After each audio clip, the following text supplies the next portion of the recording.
Vous avez des petits-enfants ou pas? Oui, 5. D'accord. Oui. Vous avez les prénoms? Oui, Maïssa, Naya, Logan, Seydina et Leilani. D'accord. Mais leur vrai prénom? Mardi, c'était la rentrée des vacances de Pâques pour les élèves du lycée professionnel Maria de Rennes dans le 17e arrondissement de Paris. Une rentrée perturbée par un geste, celui d'un professeur contractuel d'anglais. Victor Imordino a mis le feu aux 63 copies d'examen de ses élèves de bac professionnel. En 3 ans, j'ai vu que ça servait à rien ce qu'on faisait en classe, plus particulièrement en cours d'anglais. Gims qui a trouvé de l'électricité dans les pyramides et Gilbert Bécaud et maintenant Gilbert Bécaud. Ils sont forts ces Arabes. Moi je recharge régulièrement ma voiture électrique sur les pyramides directement, mais depuis des millénaires. Les ancêtres étaient électriciens, c'est ça? Absolument. On voit des élèves qui ont passé 7 ans dans le système et qui ne sont pas capables d'aligner 2 mots correctement. Donc à un moment, il faut se poser la question, peut-être que c'est le système, le problème, c'est un peu cliché, mais c'est vrai. Moi, le premier objectif de ce geste, c'est d'annuler l'épreuve, de telle manière à ce qu'il n'ait pas à avoir une note catastrophique liée à leur épreuve du bac. Et en même temps, c'est pour vraiment dire que le bac s'est dépassé. Une enseignante a choisi une méthode d'encouragement assez peu conventionnelle pour aider l'un de ses élèves à réussir un examen. Elle lui a promis un rencard avec lui s'il réussissait. Ah! Visiblement, cette technique devrait être utilisée plus souvent car l'élève a brillamment réussi son examen de mathématiques et a donc obtenu son date comme promis. Champion du monde! Émilie, il faut marquer. Ce serait dommage d'avoir enquillé les victoires de duel pour chuter là maintenant à 2 mètres des 7 000 €. Oui, mais je suis heureuse. J'ai vos boules. D'après le nom d'un célèbre bar de Montréal, comment sont les foufounes? Passe. Électriques. Le fait de ballotiner du poisson frais, ça change. C'est assez cool en sensation. C'est vrai que je connaissais même pas cette sensation au toucher avec le film et ce petit moelleux là au toucher, franchement, ça rappelle des choses que j'ai pas envie de dire ici, mais bon, c'est agréable. Les beignets, Yann, s'il te plaît. Oui, pardon. Ce goûter plus gras que 5 minutes de spectacle de Jean-Marie Bigard.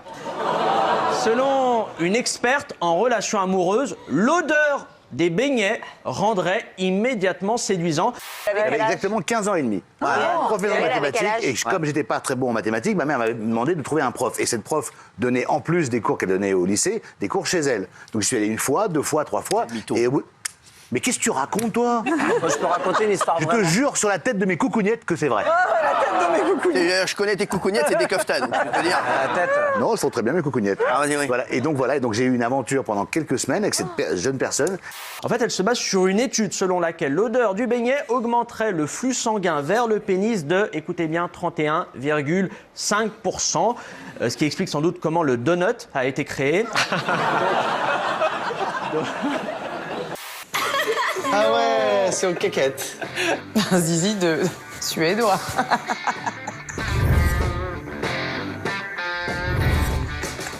Un grand long quand t'es... Ouh, je fais bien le zizi. Hop. Bravo Paulette! Bravo! J'en peux plus. Elle me tue de rire. Je peux mourir à cet instant précis. Je pense que vous serez d'accord avec moi, la clé c'est l'éducation musicale dès l'enfance. Alors les enfants sont peut-être un peu jeunes pour lire votre livre, ils vont demander des mots à leurs parents, ça va mal finir. Mais heureusement, il y a une littérature jeunesse là-dessus qui est foisonnante. Ces derniers jours, un collège d'Alsace est au cœur de l'actualité.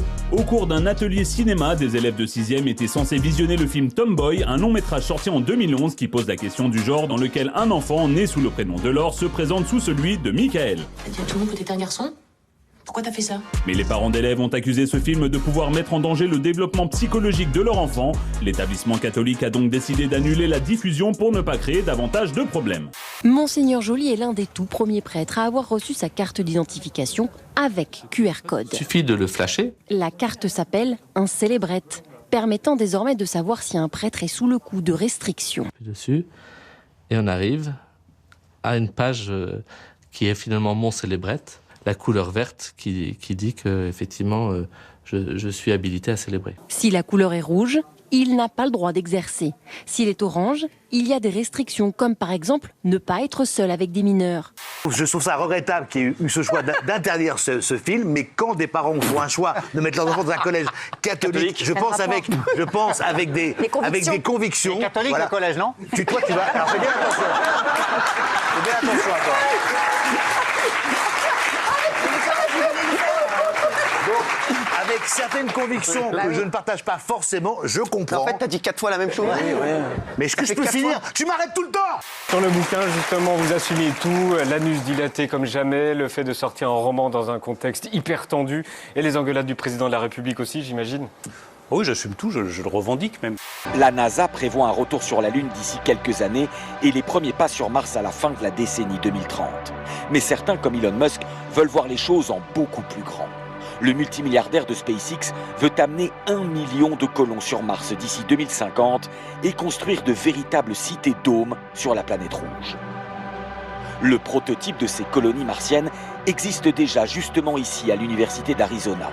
Il s'appelle Biosphère 2, une micro-terre sous cloche. Terrible. La question du genre est une casse-couille est de retour. Mais oui, la question du genre est une question. La question du genre. T'as entendu ça? Écoute, vu la prestation que t'as faite, ferme ta gueule. Et un peu de dignité. Je vais te dire, Benjamin. Tu sais que je t'aime. Attention, tu sais que je t'aime. Le minimum de dignité serait que tu quittes le plateau et que tu rentres chez toi. Every night in my dreams, I see you, I feel you. En 1991, 8 hommes et femmes se sont enfermés pendant 2 ans dans cette planète miniature. La mission fut riche d'enseignements pour montrer les limites du modèle. L'équipage se fractura en 2 groupes opposés et les ressources s'épuisèrent bien plus vite que prévu. Barre-toi si t'es digne. C'est bon, Casta, calme-toi. La sortie c'est par là, Castagny. Je la vois pas, de toute façon. Ça fait 30 ans que t'es un usurpateur. T'as giclé sur ma bille.